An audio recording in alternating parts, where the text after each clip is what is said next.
In the headlines, Independent National Electoral Commission declares Amadou Umaru Fintiri as governor-elect of Adamawa State. Gombe APC expels Njamagoje over alleged anti-party activities.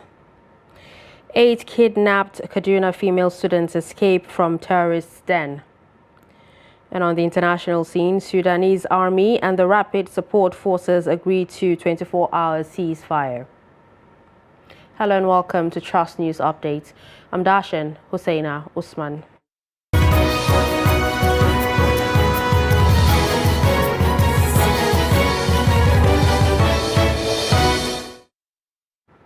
Now the news in detail. Exactly 1 month after the March 18 governorship elections, Governor Amadou Fintiri has emerged as the winner of what some might describe a drama-filled supplementary election in Adamawa State. In last Saturday's rerun, Fintiri, the candidate of the People's Democratic Party, polled 9,337 votes, besting Senator Aisha Binani Dahiru of the All Progressives Congress, who scored 6,513 votes. At the end of the entire exercise, Fintiri polled 430,861 votes, defeating Binani's 398,788 votes. The Independent National Electoral Commission on Tuesday resolved to write the Inspector General of Police, Usman Baba, to probe and prosecute its resident electoral commissioner in Adamawa State, Hudu Yunusa Ari. The electoral umpire reached the decision when its national commissioners met at the commission's national headquarters in Abuja on Tuesday over Adamawa supplementary governorship election. The decision of the electoral body is coming barely 24 hours after it directed Ari to stay away from all activities of the electoral umpire and the election in the state. The INEC REC had on Sunday stirred controversy when at about 9 a.m. he announced Aisha Binani Dahiru of the APC as winner of Saturday's supplementary election over the incumbent Governor Amadou Fintiri of the People's Democratic Party. In the same vein, Justice Inyang Eko of the Federal High Court in Abuja has temporarily declined to hear an application by Senator Aisha Binani Dahiru seeking an order of court restraining the Independent National Electoral Commission from invalidating her declaration as winner of the governorship election in Adamawa State. Binani had on Monday approached the court for leave to file an application for judicial review of the administrative decision of the INEC made on April 16th in respect of her declaration as winner of the governorship elections of Adamawa State held on March 18 and the supplementary elections of April 15. The application for leave to bring the application for judicial review was contained in an ex parte application filed on April 17, 2023. However, when the matter was called, Justice Eko told the counsel for Binani, Muhammad Sharif, to first address the court on issues of jurisdiction. According to the court, Binani is to file her address on whether the court has jurisdiction to hear the application within 3 days.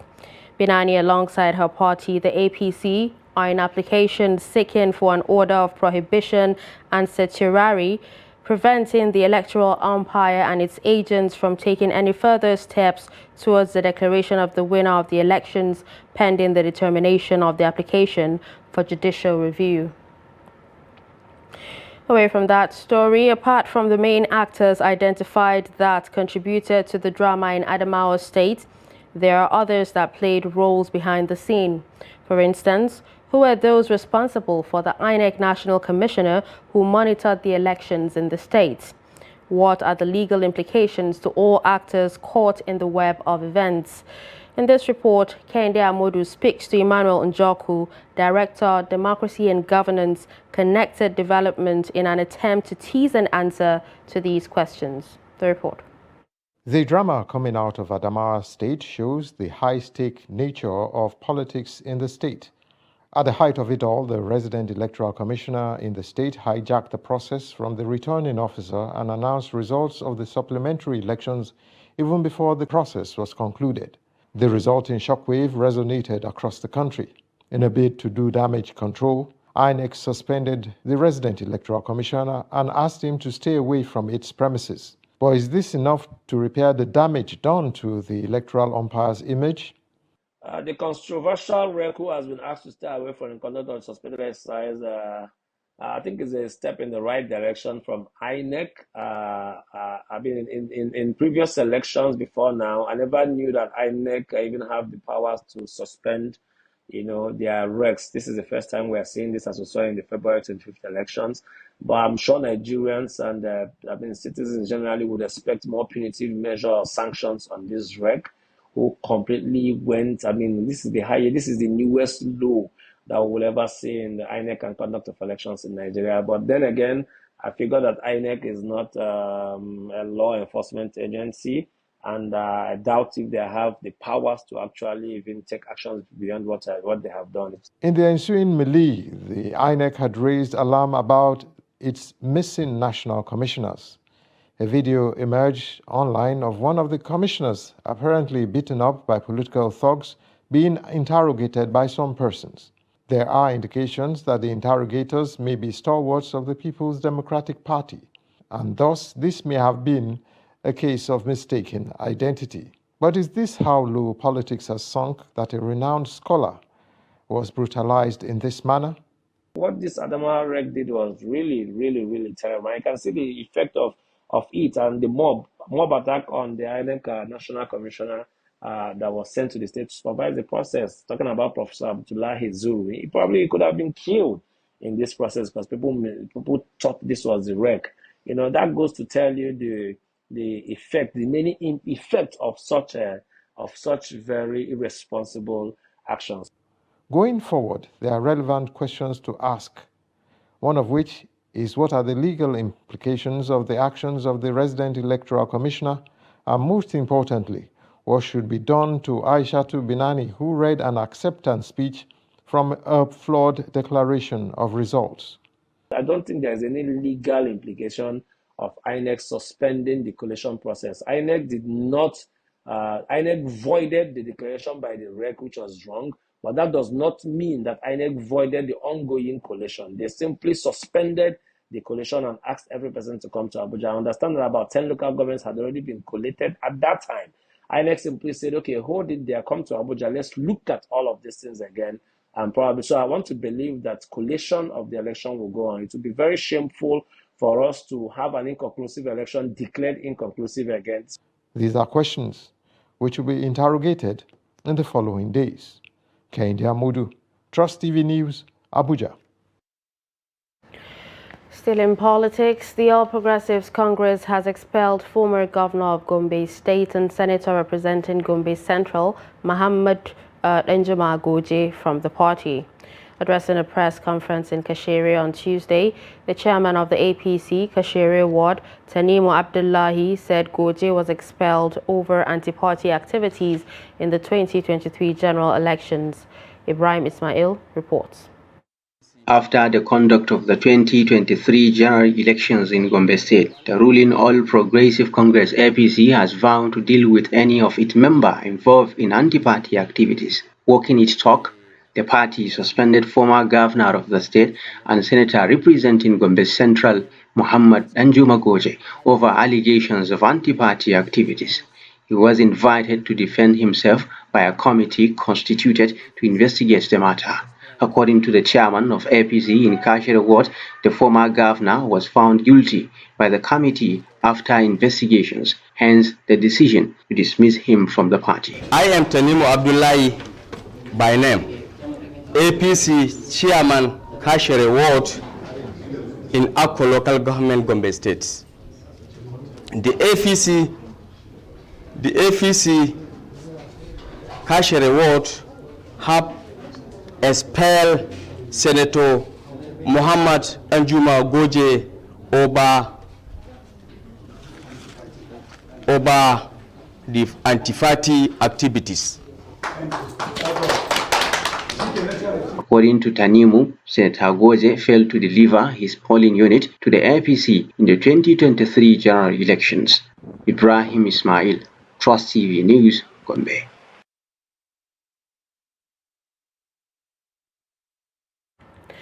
A federal high court in Abuja has barred the People's Democratic Party from suspending or expelling Governor Nyesom Wike of Rivers State and the executive members of the PDP in Rivers State over alleged anti-party activities.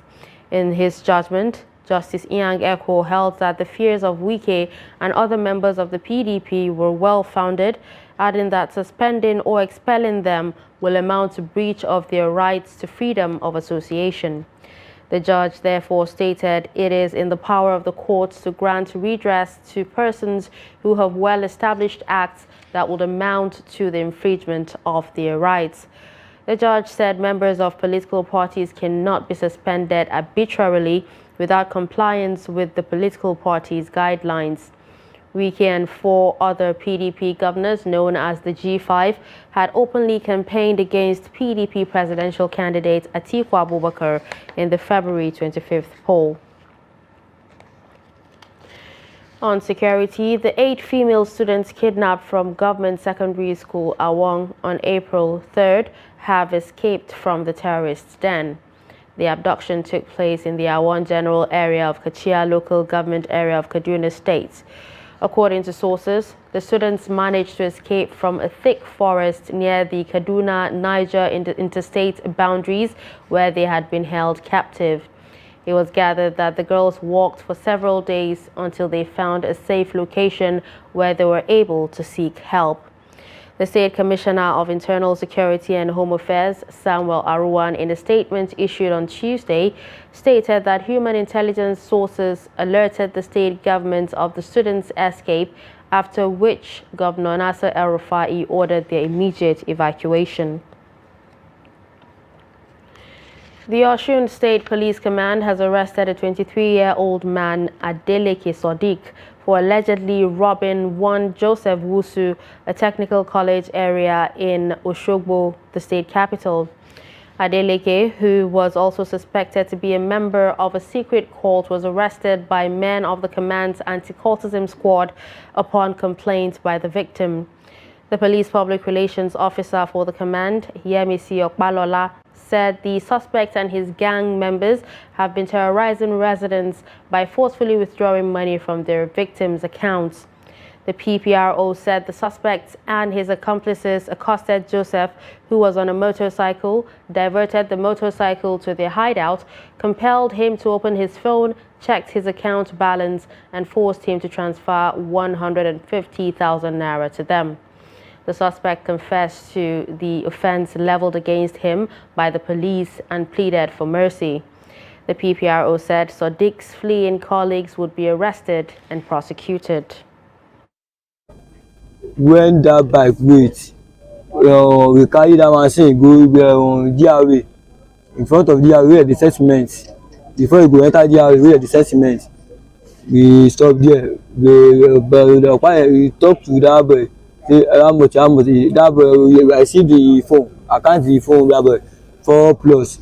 We talk to that boy, say how much we will do. In health, the Nigerian Center for Disease Control says no fewer than 1,336 suspected cases of cholera, including 79 deaths. The states are Abia, Bauchi, Bayelsa, Cross Rivers, and Ebonyi. Others are Kano, Katsina, Niger, Ondo, Osun, Sokoto, and Zamfara. The NCDC, in its situation report on Monday, said out of the suspected cases since the beginning of the year, the age group of 15 to 24 and 45 years and above were the most affected for males and females respectively. It said of all suspected cases, 53,000 are males and 43,000 are females. The NCDC said the National Multisectoral Cholera Technical Working Group continued to monitor response across states with a view to addressing the spread of the disease. You're watching Trust News Update. Coming up after the break. How a 40-year-old blind man authors 5 books. Stay with us. Good morning, Nigeria. Year after year, They have informed, educated, and entertained us. When you needed information, knowledge, or an escape. From generation to generation, the Nigerian broadcasting industry has worked tirelessly to serve you. And now, this service will finally be recognized. Come May 17th this year, broadcasters all over Nigeria will gather at a hotel and suites for the maiden edition of the Nigerian Broadcasting Awards, an award ceremony set to reward hard work and excellence in the broadcast media. Voting starts on 20th April and ends on 4th May 2023. Visit www.tnbawards.ng to vote now. They've served and they're still serving. It's time we say thank you. This award is organized by the Broadcasting Organizations of Nigeria, BON.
Welcome back and thanks for staying with us. If you're just joining us, you're watching Trust News Update.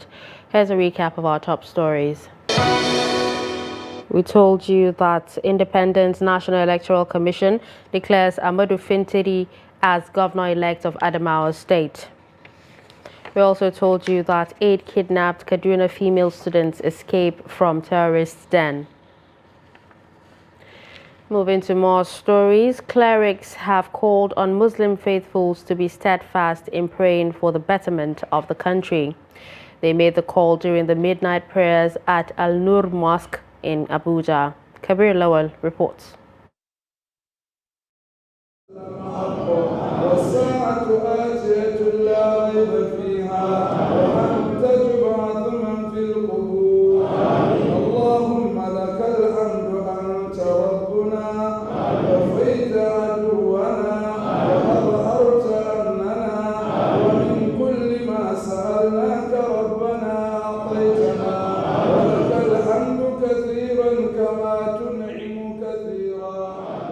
The prayers, which started in the early hours of Tuesday, are a reflection of the importance of Ramadan as the most holy month in the Muslim calendar. The prayer is one of sober reflection and forgiveness.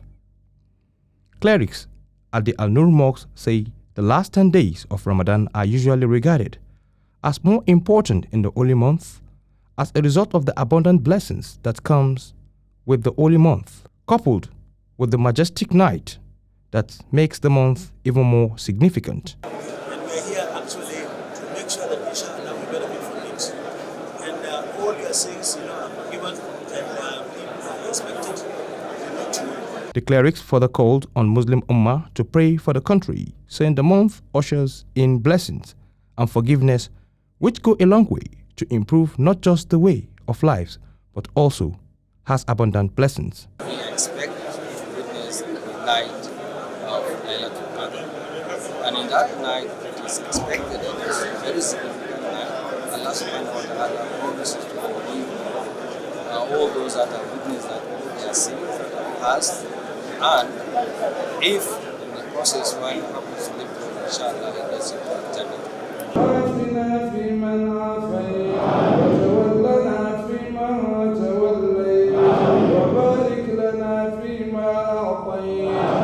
Faithful express happiness for witnessing another last 10 days of the Ramadan, adding that the days bring joy and enable them to be steadfast in prayers. Our spiritual status is very high, alhamdulillah.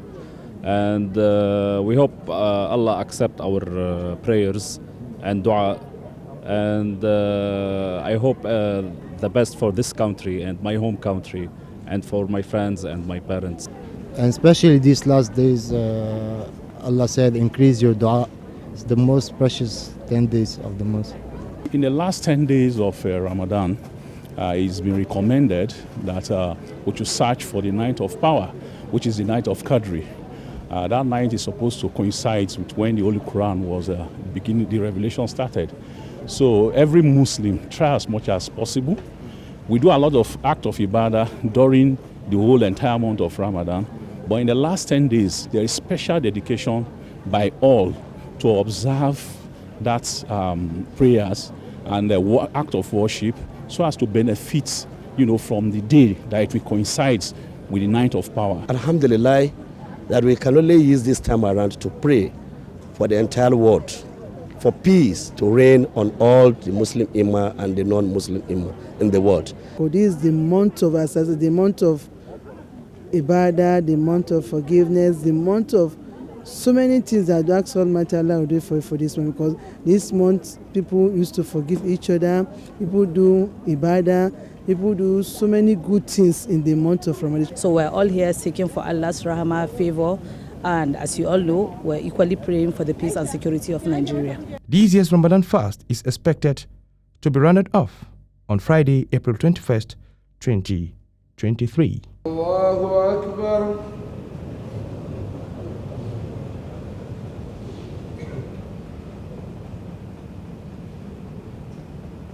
Assalamu alaikum wa rahmatullah. Assalamu alaikum wa rahmatullah.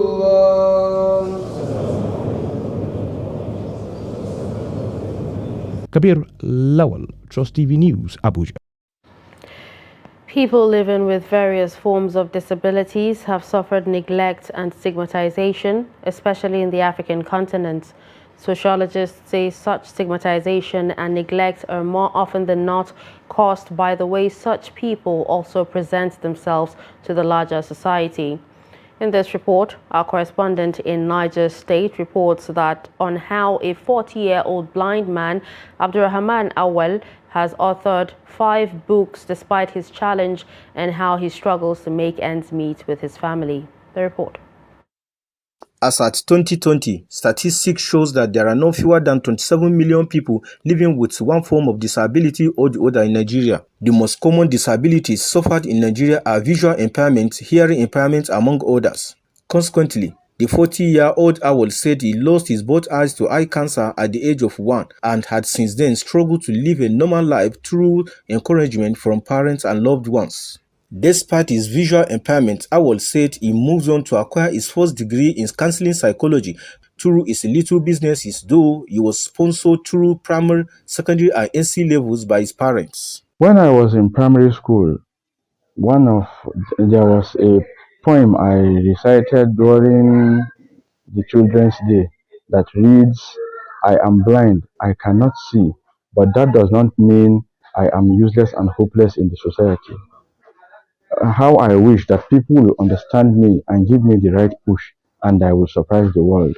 When I read that poem that time, I don't know what it means, but because I didn't forget it, when I grew a bit older and I understood the meaning, then I took up the challenge that I will not allow disability to deter me from becoming whatsoever I become attracted to. Abdurrahman Awal has defied his challenge and authored 5 books. However, out of the 5 books, he has only been able to publish one titled The Blind Man's Perspective. Things like psychology of the blind. I saw a lot of things written, but since it was not written by the blind people, because many assertions said that the blind people are aggressive people. And when I come to look at it, okay, myself, I'm not aggressive. So is that really not contrary to the truth? Then why is it so? Then I now ask, what is it? I now realize that, no, it's all about people's mindset. People think so many things about us are not really true. Awal says he believes in the saying that there is ability in every disability, and as such has continued to venture into different businesses, including consultation services on business startups. He also engages in social media interactions, especially Facebook, with the aid of screen reader, which helps him follow every discourse. According to Martina, disability is a matter of perception, and if one can do just one thing well, his services will be needed by someone. Abubakar Akote, Trust TV News, Mina. On the international scene, the Sudanese Army and the Rapid Support Forces on Tuesday agreed to a 24-hour ceasefire starting at 6 p.m. local time. The United Nations says more than 180 people have been killed since the fighting began on Saturday. The latest violence began on Saturday after weeks of tension between the army and the powerful paramilitary group known as the Rapid Support Forces. The Red Cross and the World Health Organization called on Sudan's warring parties to guarantee humanitarian access for those in need. The leader of the Wagner Group, Yevgeny Prigozhin, a powerful Russian mercenary organization that has been active in Sudan for years, has denied that its fighters are in the country. And finally, in sports, the Nigerian Football Federation has directed Bauchi Football Association to conduct credible election on or before June 14. This is contained in a letter sent to the FA Secretary in Bauchi State and signed by the head special duties at the NFF, Ali Abubakar. It noted that the tenure of the incumbent Bauchi State Football Association Executive Board expires June 14. The statement mandated the Bauchi FA Executive Board to maintain the status quo before it presents impasse and directed it to chart a roadmap to conduct the election on or before June 14. The letter recalled that 4 board members passed a vote of no confidence on the FA chairman, Patrick Pascal, noting that the vote was not in line with the provisions of FA statutes and those of the NFF and was therefore null and void and of no effect. And with that, we've come to the end of Trust News Update. Don't forget to follow us across all our social media platforms. I'm Darshan Hussaina Usman. Thanks for watching.